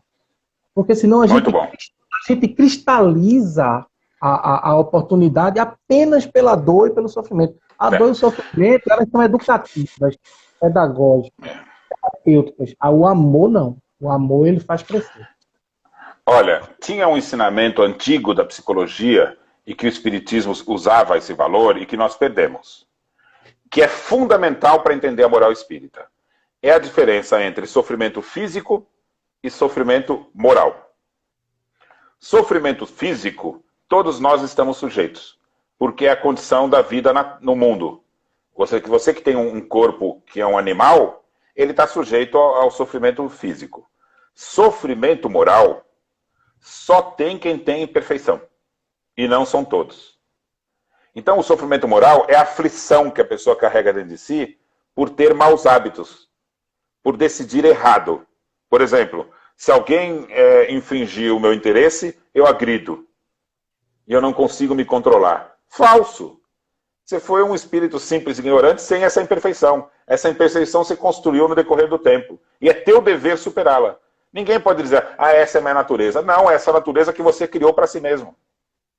Então, o espírita, o ser humano, ele pode estar vivendo um sofrimento moral, físico, e ser feliz ao mesmo tempo. Por quê? São duas coisas de natureza diferente.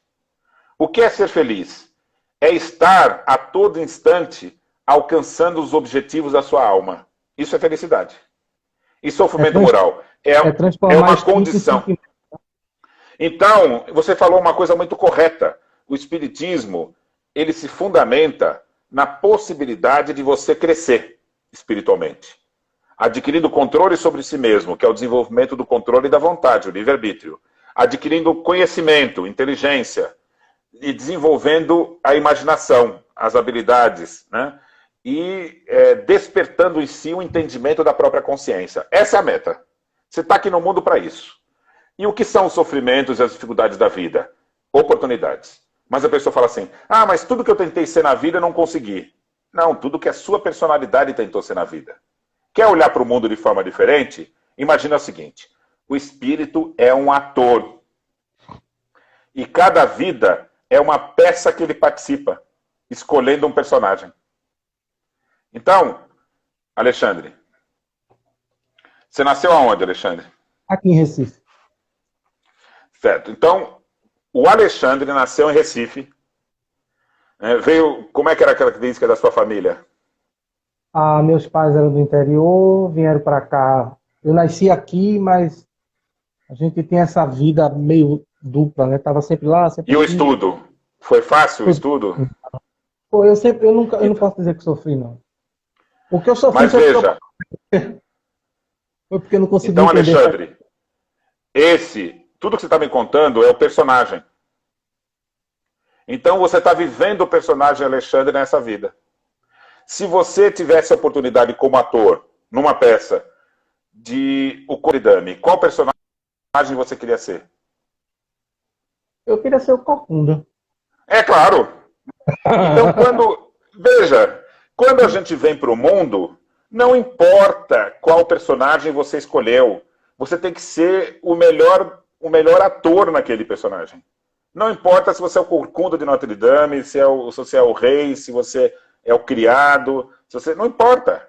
A gente vem nesse mundo não para ganhar o sucesso por meio da personalidade. O sucesso é o que você aprende com esse personagem, porque esse personagem tem começo, meio e fim. Alexandre, o personagem é Alexandre, não tem começo, meio e fim? Não nasceu, não viveu até aqui? Ele ainda é inacabado, né? E quando ele morrer? E quando ele morrer, não morre o Alexandre? O Alexandre não vai morrer? O Alexandre morre. Vai morrer. E aí o seu espírito continua. E aí você vai ser um outro personagem numa outra peça. Então a gente tem que se desprender da personalidade, Alexandre. Quando Kardec fala, nós temos que nos desprender da personalidade, não é você ficar uma pessoa vaga, boba. É você saber que você não é a personalidade. Então, se a sua personalidade teve um fracasso profissional, é para você ficar triste com isso? Não, enfrente isso. Isso é característica do seu personagem, dessa personalidade aqui. Ela vai morrer. E o que tem que ficar para a história dela é, eu não vou me abater por isso. Eu não vou medir o meu valor por isso. Deixa eu te dizer uma coisa, porque tem um monte de gente dizendo que é para começar de novo se cair, mas daqui a pouco cai mesmo. Então, eu vou antecipar mais algumas coisas para a gente poder. Mandar um abraço aqui para Valéria Feitosa, Silva Ribas, Alain Marcelino, MMC Pingo, Egrivaldo Gomes, Brina Barbosa, Vanusa, Manu Bezerra, Josélia Cordeiro, Sérgio Marcelino, Ana Valéria Lindenberg. Eu vou tentar fazer a mesma coisa, juntar algumas questões que talvez vocês me perdoem, você já ter respondido, mas como o público de live ele também é muito sazonal também, e também porque às vezes ele está sendo respondido de forma genérica e às vezes a gente poder contextualizar, né, conforme a pergunta. Segundo a compreensão de autonomia, por que os tempos são chegados? De que tempo estamos falando? E qual a perspectiva para a vivência desses tempos? Me chama a atenção porque você fala desses tempos nos dois livros. Você fala dele tanto no Autonomia, como você fala dele no livro Revolução Espírita. Para a gente poder juntar as perguntas, eu acho que elas têm muito a ver, em que momento a sua pesquisa passou de a teoria esquecida de Allan Kardec em Revolução Espírita para a história jamais contada do Espiritismo em Autonomia? Que chique essa pergunta, hein? Olha, Alexandre, a coisa mais difícil que tem para qualquer indivíduo que olha à sua volta é compreender o momento histórico que está vivendo. Verdade. Se você voltar na história, iluminismo, Idade Média, sabe, Revolução Francesa, não é porque a pessoa está naquela época que ela sabe que isso está acontecendo. Se você falasse sobre a Revolução Francesa para a maioria dos franceses, o que é isso? Não está acontecendo isso? Não sei. Olha, está passando do período feudal e as pessoas não percebem. Só que nós estamos com todos os sinais. Se você olhar para o mundo usando uma lente, um óculos, que distingue autonomia de heteronomia, a gente pode dizer, os tempos estão chegados. Por quê? Veja a pandemia que nós estamos enfrentando. Você já viu, as pessoas não ficam assim, os jornais são horrorosos, só falam de morte. Não é isso. Só falam de coisa ruim, de problemas. Você está vendo os jornais falando sobre os atos solidários? Não tem... Todos... Alexandre, assiste mais jornal, que você não está vendo muito. Você deu a resposta errada. Quase todos os jornais estão falando de atos solidários. Das pessoas se unindo para produzir máscara para entregar para os hospitais. As pessoas se unindo para abastecer quem está nas comunidades. As pessoas estão criando ONGs para ajudar. E os meios de comunicação estão divulgando e incentivando. Então, veja, é um momento de enfrentamento e dificuldade no mundo inteiro. Mas, ao mesmo tempo, é o despertar de ideias novas, de situações novas. Então, os tempos chegados são esses tempos malucos, que a gente precisa enfrentar grandes dificuldades para despertar grandes valores. A gente precisa abrir grandes buracos para sepultar coisas antigas que estavam se arrastando, sabe? Então, nós precisamos enterrar os esqueletos do velho mundo. e não ter vergonha de abordar o mundo de um ponto de vista que muitos dizem que é fraqueza, que é abrir mão de ficar pensando só em valores. Veja, quanta gente na vida vinha falando assim, tudo que eu queria na vida era ter oportunidade de ficar em casa com meus filhos. Mas eu não posso, porque o trabalho não deixa. Isso não era um lugar comum? Todo mundo que era workaholic? Bom, e aí o tempo agora? Vamos aproveitar. E quem disse que isso tinha que parar? Quem disse que o retorno à vida comum? Nunca, Alexandre, o mundo vai voltar a ser o mesmo. Nunca, esquece. Agora nós vamos ter que criar um novo mundo. Não dá mais para ser o que era antes. E outra coisa, você está lavando muito a mão aí, Alexandre? Um bocado. Nunca lavou tanta mão, né? E a gente tinha... Veja que interessante, né? Nas famílias tinha esse hábito, né? Você já lavou a mão para comer, né? O pessoal não fala isso no almoço. Já lavou a mão para comer? E muitas vezes a pessoa fala, não vou lavar nada. Né? Agora a gente sabe que lavar a mão é uma necessidade. Mas será que todo mundo tem condição de lavar a mão nesse mundo? Abre aí a internet, pesquisa aí. Acesso à água potável. Quem tem? Grande parte das pessoas não tem nem para beber. Imagina para lavar a mão. E hoje não é fundamental lavar a mão para ter saúde? Agora, não tem gente que está pegando doença que ninguém mais pega porque não lava a mão? Não tem criança morando do lado do esgoto? Eu estou falando alguma coisa absurda, Alexandre? Não. Não tem criança que o casebre é em cima de onde o esgoto passa? Exatamente. Então, essa pessoa não tem direito a lavar a mão, a ter um lugar salobre? A gente não está dizendo assim, em casa, fique longe do seu parente que fica doente, não é assim? A classe média? E quem mora 10 pessoas num barraco, vai ficar longe como? Não tem como. Então, como é que a gente vai erradicar a epidemia e a pandemia? A gente vai erradicar criando um planeta diferente. Por que a gente tem que se amontoar num supermercado para fazer compra? Porque interessa para as grandes empresas. As grandes empresas precisam de locais de distribuição e precisam de grandes supermercados. Por que não volta a ser como era na nossa infância, né, que você tem 50 anos, que tinha a venda do seu José, tinha a mercearia do seu Antônio, tinha a verduraria, não tinha isso? Por que não volta a ser? Nós vamos ter que voltar a ser isso. Porque a distribuição local vai impedir as pandemias. Ou você acha que não vai ter uma outra pandemia mais para frente? Vai, sim. E nós vamos ficar passando por esse sofrimento todo o tempo? Não. Vamos mudar o nosso modo de viver. Vamos alterar os hábitos. Acho que isso serve, Paulo, pelo menos para a gente parar, para entender que a vida como a gente estava vivendo não dá mais para ser vivida. Exatamente. Não dá. A gente precisa... Essa estrutura do mundo capitalista, que coloca como prioridade a economia, é um mundo falido. Como faliu o mundo medieval. E eu ia levar isso para dentro do próprio centro. Porque às vezes aquelas pessoas que não podem faltar um dia. Sabe, tem aquela coisa, não, se eu não for. E o compromisso com o centro, às vezes, ele ultrapassa o compromisso com a própria família. E você trabalha no seu emprego convencional, sai do trabalho, vai para o centro, passa a semana lá, quando chega em casa já está na hora de tomar banho, dormir, comer, porque no outro dia começa tudo novamente. E você perdeu os vínculos de afeto, os vínculos, as oportunidades. Então, isso veio para passar que a gente pode fazer espiritismo como a gente está fazendo aqui. E se o espiritismo... Não é porque estão fechados. A gente não está deixando de Alexandre, fechado. Olha, a casa espírita tem que não só estudar autonomia, como trazer para suas práticas a autonomia.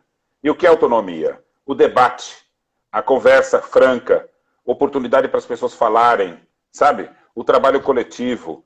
Ele não pode ter a estrutura de uma empresa, porque a estrutura de uma empresa vai estar falida. As empresas agora vão buscar os indivíduos trabalhando pelo seu próprio esforço. A empresa tem que ser solidária. O indivíduo pode trabalhar em casa, não precisa estar sendo vigiado. Não tem esse negócio de hora, ele pode trabalhar, organizar o seu horário. Ele não precisa sair de pé da família. Sabe, o mundo vai mudar. E isso são os pequenos lampejos do que vai ser o mundo feliz. O mundo feliz, nós vamos viver em pequenas aldeias. Nós vamos estar perto daqueles que a gente gosta. Nós vamos estar ligados ao mundo pela tecnologia. Mas no nosso cotidiano, nós vamos estar perto da natureza. A gente vai precisar ir longe. Vai ter o agricultor da vila. E você vai comprar do cara que produziu ali do chão. Você vai comer o que é da sua terra. Então, o mundo vai ser diferente e o Espiritismo está preparado para oferecer as bases desse mundo novo. Vê só, a gente tem que ir para o fim, né? Daqui a pouco o Instagram vai me convidar a parar novamente. Porque eu acho que faltam 5 minutos só. Alexandre, eu vou propor o seguinte. Organize aí e vamos fazer um outro dia de novo. Eu faço com o maior prazer. Vamos marcar então uma outra data. E aí, a quem está nos ouvindo e gostou do que a gente está conversando e tal, a gente comunica qual vai ser o próximo dia, e aí traga as perguntas tal, e a gente continua essa conversa sobre o Espiritismo, que eu acho que é fundamental para o tempo que estamos vivendo. Eu separei uma pergunta, acho que dá tempo de fazer, eu vou pular essa, acho que está aqui no riscadinho aqui de autonomia, que é o que virá pela frente? O que ocorrerá? Eu amei o último capítulo. Eu amei o livro, é verdade. Mas o último capítulo, quer dizer, o último livro, né, que é bem fininho, que é uma espécie de conclusão, fechamento, ele me deixou hoje esperançoso e posso chorar, porque ele mexeu emocionalmente comigo, assim, de forma positiva. Assim, no momento onde a gente está atravessando tantos dissabores, tantas dificuldades e tal, ele hoje foi um alento para a minha leitura. Quando ele fala da valorização das individualidades, que é uma coisa que a gente está vivendo muito nesse momento, né, essa troca, essa construção de possibilidades da gente poder interagir mesmo que distante. Mas tem uma pergunta aqui que me deixou curioso, que você responde sem responder, respondendo. Ela deixa aberta, mas eu queria, depois de tudo que aconteceu, se a tua resposta, se tu escrevesse esse livro hoje, seria a mesma. Porque quando a gente lê esse capítulo, parece até que você está falando do que está acontecendo agora. E ele foi escrito antes da pandemia, né? Mas você diz assim, o que virá pela frente? O que ocorrerá quando o homem, cansado de comer, beber, juntar ouro e mandar, cogitar a possibilidade de viver em paz, permitindo uma vida feliz para todos, sem exceção? Exatamente. Isso, eu disse, cara, se ele escrevesse esse livro hoje, a pergunta é essa. Será que esse texto estaria aqui? Será que, passando pelo que a gente está passando, você escreveria da mesma maneira, responderia do mesmo jeito? Eu acho que hoje, talvez, eu só escrevi esse capítulo, não precisava escrever mais nada. Né? Poxa. O espírita, ele tem o privilégio, tem um privilégio de poder ser feliz sem participar do mundo feliz. Ele tem que ser feliz porque ele tem a certeza de que esse tempo vai chegar. Eu adoraria ser um pedagogo, Alexandre, mas nessa vida não sou. Qual é a tua formação? Talvez você gostasse. Eu sou de formação administrador de empresas. Agora, você gostaria talvez de ser um escritor, né? Eu estou tentando ser um. Então, a gente quer ser muita coisa. Mas a gente consegue alcançar um objetivo sendo cada um pedaço do que precisamos ser. Então nós temos que nos transformar em seres coletivos, que a gente fica feliz em dar uma parte, sabendo que o outro vai dar também e que a conclusão vai ser muito boa. Ser espírita é antecipadamente ser espírito. É viver no mundo com os valores da espiritualidade. E quais são esses valores? Confiar no outro. Né? Alexandre, você pessoalmente me conhecia antes do dia de hoje? Não. O que precisou para a gente estar aqui? Não foi você só me chamar? Foi sim. E eu aceitar foi só você pedir. Então, a vida tem que ser feita desses encontros, que eu acredito que se você me procurou, é porque você tem algo a conversar comigo. E que disso vai sair algo interessante.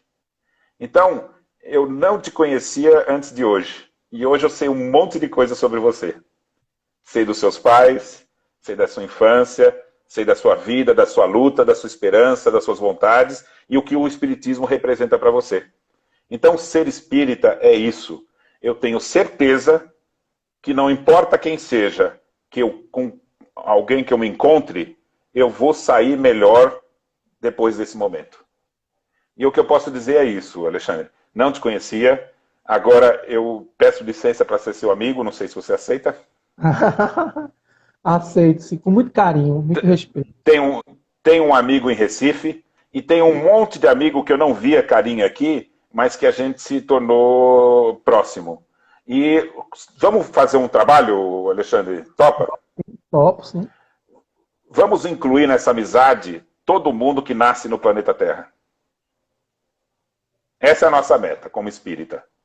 E a gente tem que ser confiante e tem que acreditar que nós vamos conseguir. Nós vamos ser amigos de todos que estão nesse planeta. Porque a amizade, ela pode ser por contatos. O que eu não fizer, o outro faz. Sabe? O que eu não puder fazer aqui em São Paulo... Faltam 30 segundos. Ótimo. Eu quero te desejar tudo de bom, muita paz a todas e todos que participaram dessa live. Ana Cláudia Laurindo, que entrou no final, cheiro no teu coração, cheiro no coração de todos. A você um grande abraço, muito obrigado por ter aceito o nosso convite. O Ágora Espírita fica muito feliz. E essa live vai estar no history do nosso Instagram e vai estar no YouTube daqui a uns 2 dias. Paz.